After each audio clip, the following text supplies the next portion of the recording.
Vámonos a Hechos capítulo 13, donde quedamos ayer. Hechos capítulo 13. Y quiero englobar un poco de lo que hablamos ayer. Dijimos que la iglesia de Antioquía se había convertido en la nueva plataforma hacia el mundo gentil del Evangelio. Interesante lo que Dios empieza a hacer en esta iglesia. Ah, Nos habla de varios personajes, entre los cuales están Saulo de Tarso y está Bernabé. Y también nos habla de apóstoles y profetas. Quiero marcar algo desde el punto de vista teológico o desde el punto de vista de posiciones de interpretación bíblica, escuelas de interpretación bíblica. Eh, Hay una lucha, lo decía ayer, desde hace mucho tiempo acerca del don de apóstol, el don ministerial de apóstol, que algunos reclaman que sigue vigente y otros reclamamos que ese don apostólico, como el que tuvo Pedro, Juan, Jacobo, Saulo, etcétera, ese don apostólico cesó y cesó porque tuvo un propósito fundacional en la iglesia y ese debate ha existido y seguirá existiendo. Y yo decía a título personal que si alguien pretende llamarse apóstol y vivir, hacer, practicar y morir incluso como estuvieron dispuestos a morir los apóstoles de aquella época, yo no tendría problema en llamar a alguien así apóstol. Pero apóstoles como los de ahora, no me pidan que los llame apóstoles porque los apóstoles de ahora son magnates del Evangelio. Y también hablábamos de los profetas en el sentido de que para ese entonces todavía el Señor se revelaba en forma práctica para un mensaje particular a través de hombres llenos del Espíritu Santo, que sin darnos muchos detalles, Dios hablaba por medio de ellos y en este caso dice, apartadme a Saulo y a Bernabé. Este acto profético o esta forma en la que Dios se revelaba hasta este entonces aún de los hombres, por medio de hombres llenos del Espíritu Santo, creemos, los que pensamos de esa manera, que ese don también cesó, que la palabra de Dios, la Biblia, el canon bíblico, es el elemento por medio del cual el Señor se nos revela y nos muestra su palabra, y que en todo caso los profetas de hoy en día somos los que anunciamos la palabra de Dios, la predicación de la palabra de Dios, tanto para anunciar el Evangelio como para edificar a la iglesia.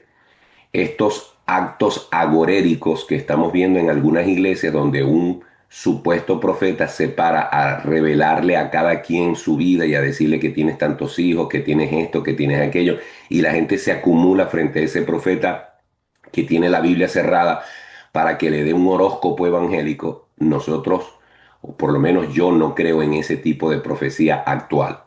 Y la gente está con comezón de oír para que le digan que le va a ir bien en el negocio, que se va a sanar, que el matrimonio lo va a recuperar, etcétera, pero no se acercan al profeta para escuchar lo que Dios tiene para su vida, para que se arrepiente de su pecado, para que pueda crecer espiritualmente y para vivir en obediencia. Así que esas figuras apostólicas y proféticas, como las quieren manejar hoy en día, cesaron porque la palabra de Dios y el fundamento de la doctrina de los apóstoles fue puesta. Por lo tanto, el evangelista, el maestro y el pastor siguen en total y absoluta vigencia porque esos ministerios siguen siendo compatibles con el desarrollo y la dinámica de la iglesia. Quería dejar eso claro porque eso es muy importante. Ahora, el versículo 4, después que el Espíritu Santo aparta a Saulo y a Bernabé, y es importante destacar esto, no fue la iglesia la que los escogió. No fue la iglesia que dijo, ay no, Saulo y Bernabé nos parecen que son buenas personas para este trabajo. No, el Espíritu Santo es el que nos escoge. El Espíritu Santo es el que nos elige. El Espíritu Santo es el que tiene una función particular para cada quien y el Espíritu Santo, que es Dios, designa a la persona adecuada para cada función. Así que nuestro deber es simplemente orar para que si queremos ser usados, si queremos que el Señor nos utilice, decirle, Padre, aquí estoy dispuesto, aquí estoy disponible, aquí está mi corazón, aquí está mi vida, úsame para tu gloria y escógeme para lo que tú quieras. Y el Espíritu Santo en su momento obrará de tal forma de que usted sea colocado en la función y en la posición que Él lo quiera usar. Pero recordemos cómo empezaron Bernabé y Saulo. Empezaron de muy abajo, haciendo tareas sencillas, fueron fieles a esas tareas, el Señor los fue elevando y luego les dio la gran responsabilidad de ir al mundo a predicar a Cristo. Versículo 4 dice, ellos, Bernabé y Saulo, entonces, una vez más, enviados por el Espíritu Santo, descendieron a Seleucia y de allí navegaron a Chipre y llegados a Salamina anunciaban la palabra de Dios en las sinagogas de los judíos. Hermanos, una, un principio, una estrategia que va a usar Saulo en todo su ministerio es primero en la ciudad que lleguen, va a procurar ir a la sinagoga. La sinagoga eran representaciones de lo que era el templo de Jerusalén. Eran representaciones del sitio de reunión de los judíos, donde se oraba, como oraban los judíos, donde se abrían los rollos de la Torá y se leían, y donde había ese tipo de liturgia judaica. Entonces, cada vez que Pablo, y en este caso Bernabé o Saulo, que todavía no se llama, no se le llama Pablo, se llama Pablo, pero no se le llama así. Todavía Saulo y Bernabé, cuando van a estas ciudades, ellos utilizan como estrategia ir al epicentro del judaísmo. ¿Y dónde está el epicentro? En cada ciudad había una o más sinagogas. Y como ellos eran judíos, entraban a participar de la liturgia judía y en medio de esa liturgia ocurrían eventos por medio de los cuales ellos podían intervenir y presentar y demostrar que el Mesías a quienes los judíos odiaban y odian era el Cristo. Así que esto usted lo va a notar en todo el ministerio apostólico de Pablo, que siempre va a apuntar a ir a las sinagogas. Y dice, versículo final, final del 5 dice, tenían también a Juan de ayudante. Es decir, el Señor, el Espíritu Santo apartó a Saulo y a Bernabé, pero ellos llevaron a Juan Marcos como ayudante, como compañero, como asistente. Versículo 6. Y habiendo atravesado toda la isla hasta Pafos, hallaron a cierto mago, falso profeta, judío, llamado Bar Jesús. Cuando nosotros recordamos la palabra mago en la Biblia, ¿en qué pensamos? En los magos de Oriente que llegaron a Israel preguntando por el nacimiento de un niño. Y siempre la palabra mago nosotros la asociamos con magia, con alguien que hace magia. Pero la palabra mago en el contexto bíblico no necesariamente nos habla de magia, nos habla de hombres sabios que estudiaban las estrellas, eran estudiosos de la astronomía o eran estudiosos de de otras cátedras, eran personas con cierta élite académica y se les llamaba mago. Pero aquí, en este contexto, este hombre mago o que es definido como un mago, es un hombre que realmente pareciera inclinado hacia la agorería, hacia la hechicería. Sin embargo, tiene varias características. Y esto es que era un profeta falso. definitiva un falso profeta si no habla de parte de Dios, de parte de quién habla, de Satanás. De hecho, a los falsos profetas en el Antiguo Testamento, cuando se demostraban que eran falsos profetas, su castigo era la lapidación, porque habían pretendido hablar en nombre de Dios cuando realmente Dios no había dicho nada. Así que este hombre ya nos los presenta Lucas como un hombre mago, pero que sin embargo, que aparenta ser sabio, pero que realmente es un profeta maligno.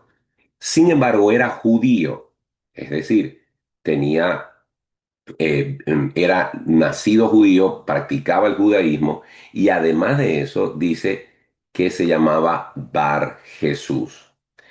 El versículo 7 dice, y que estaba con el procónsul Sergio Paulo, varón prudente.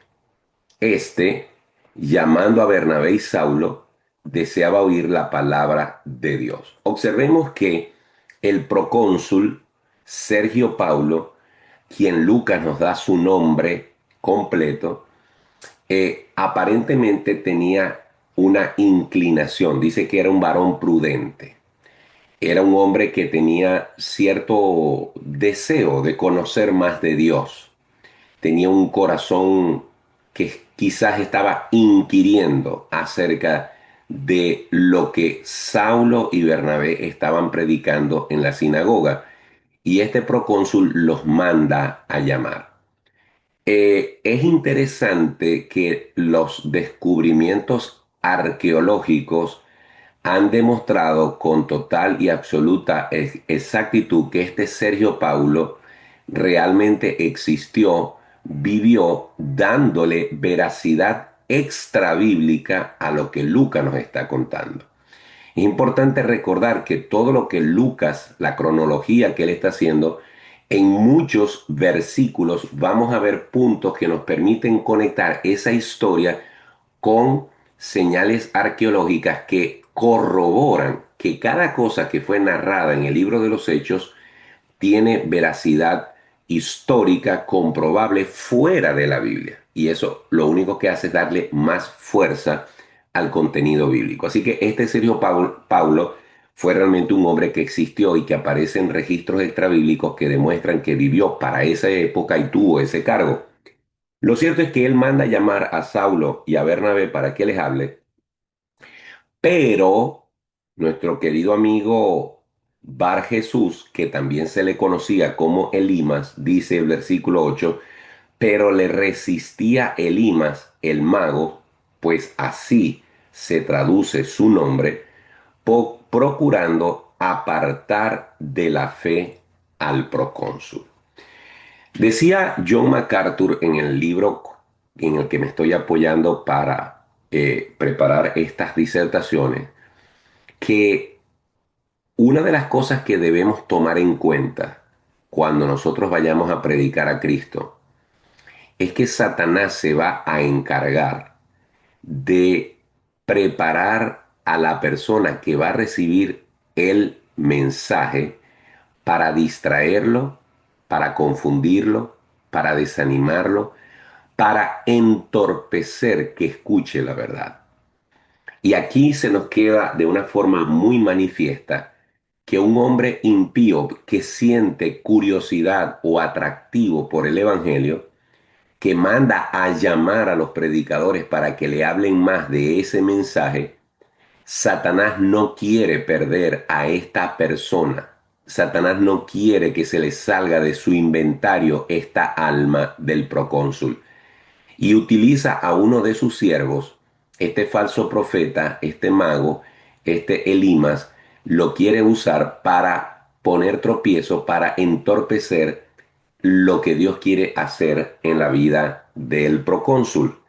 Así que nosotros cuando nos motivemos, y deberíamos todos de motivarnos para predicar el Evangelio, para compartir el Evangelio personalmente con nuestros amigos, familiares, compañeros de trabajo, etcétera, siempre mantengamos en cuenta que Satanás va a buscar elementos disuasivos, elementos que perturben la predicación y estemos orando para que el Señor nos use, pero también para que el Señor reprenda toda obra del maligno que va a querer entorpecer esa predicación.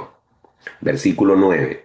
Entonces Saulo, fíjense que también es Pablo, por primera vez se nos aparece aquí el uso del nombre gentil.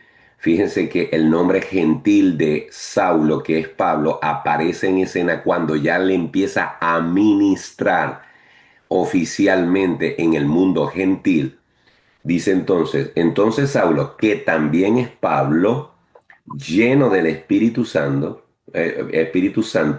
fijando en él sobre Elimas los ojos, dijo, oh, lleno de todo engaño y de toda maldad, hijo del diablo, enemigo de toda justicia, ¿no cesarás de trastornar los caminos rectos del Señor? Ahora pues, he aquí la mano del Señor está contra ti y serás ciego y no verás el sol por algún tiempo. E inmediatamente cayeron sobre él oscuridad y tinieblas, y andando alrededor buscaba a quien le condujese de la mano. Entonces el procónsul, viendo lo que había sucedido, creyó, maravillado de la doctrina del Señor. Hermanos, qué contraste tan llamativo la ceguera de Elimas y la ceguera de Pablo.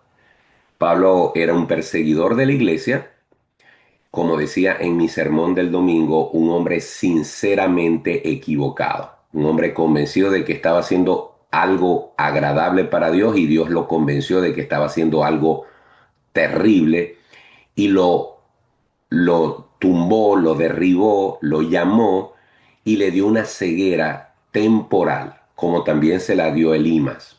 Pero en el caso de Saulo, esta ceguera sirvió para que él fuese humillado, para que dependiera después de haber sido un hombre tan altivo, y en medio de esa ceguera Pablo o Saulo recibe la visita de Ananías y Ananías ora por él, se convierte, ya, bueno, ya estaba convertido, es lleno del Espíritu Santo y entonces comienza una nueva vida y la vista le es regresada.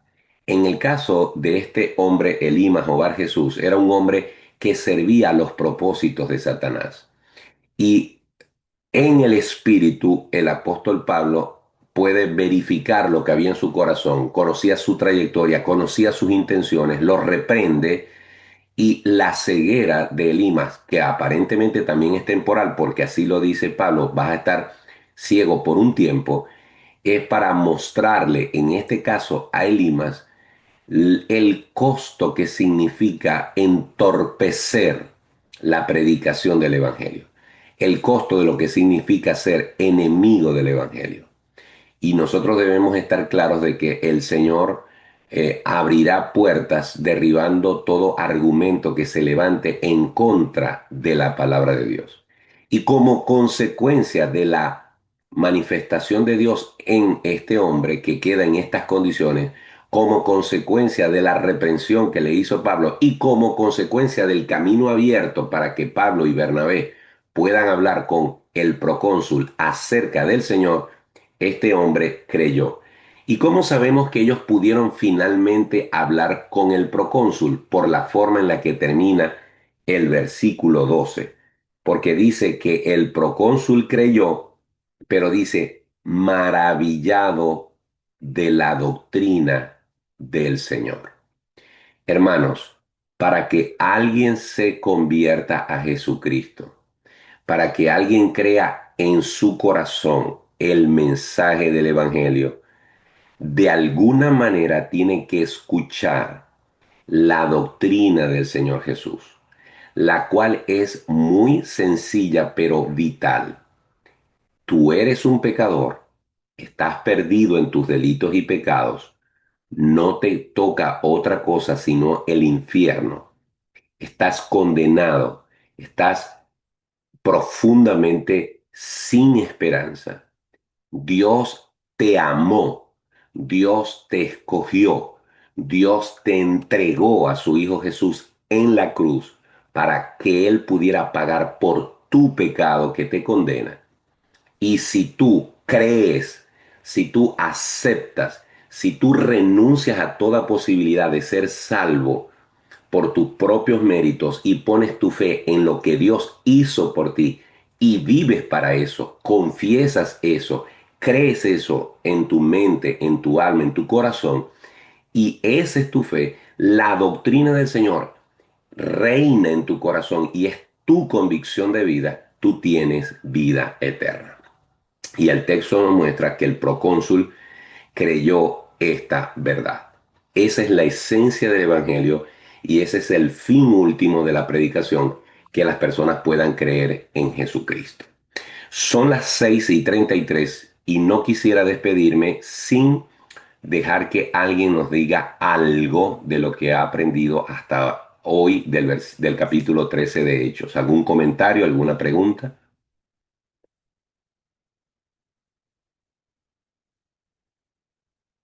Bueno, entonces, Devinson, diga. Bueno, ahí es evidente, ¿verdad? Que los falsos maestros vienen no solamente de ahora, como han relucido notablemente en las plataformas de YouTube y esas cosas, ¿no? Ujú. Sí, en esos tiempos también ya existían algunos, y más atrásito creo que había uno que Pedro se confrontó con él también. Eso, Este, Simón, Simón ajá, también, el man. ajá, Eso es exacto. correcto. Entonces, ahí vemos una muestra que en aquellos tiempos que no existía tanta tecnología, ya venían Ujú, con ujú. ese, desgraciadamente, con esta broma de estos profetas y apóstoles y ese tipo de cosas. Interesante lo que nos dice Devinson, porque el enemigo siempre va a estar procurando desviar al hombre de la verdad. Y su papel ha sido así desde el principio. Adán y Eva, creados a la perfección de Dios, viviendo en el mismísimo paraíso. Sin embargo, ahí aparece Satanás para pervertir el corazón del hombre. Entonces, igual interesante que hayas hecho el paralelismo entre Simón, con quien Pedro luchó o batalló o confrontó en su momento, y ahora Pablo se consigue con un personaje similar. Y casi siempre estos hombres falsos están asociados con temas de tipo espiritual o que tienen cierta credibilidad porque esto los hace más accesible a las personas y pretenden de esta forma desviar el mensaje del Evangelio. Bien, quiero saludar a Howard Reyes, gracias a Devinson, a Ron Smith, a Edgamar, a Sergio Peña, a Denis, a Carmen Quiñones, a Orlando González, a Héctor, a Santiago, a Devin Ortega, a Oney Castillo, a Mariela Romero, a Iris Portillo, a Junior Sánchez, a Mariela Salazar, Meilín Reyes, a Betsabe Plaza, Bexeba Portillo, a Fátima Rivera, a Milena González y a la hermana Dulvis desde Ciudad Ojeda en Estados Unidos, Venezuela. A todos les doy a mi gratitud y pues si Dios no dispone otra cosa, nos deberíamos de ver mañana. Que el Señor les bendiga. Feliz día.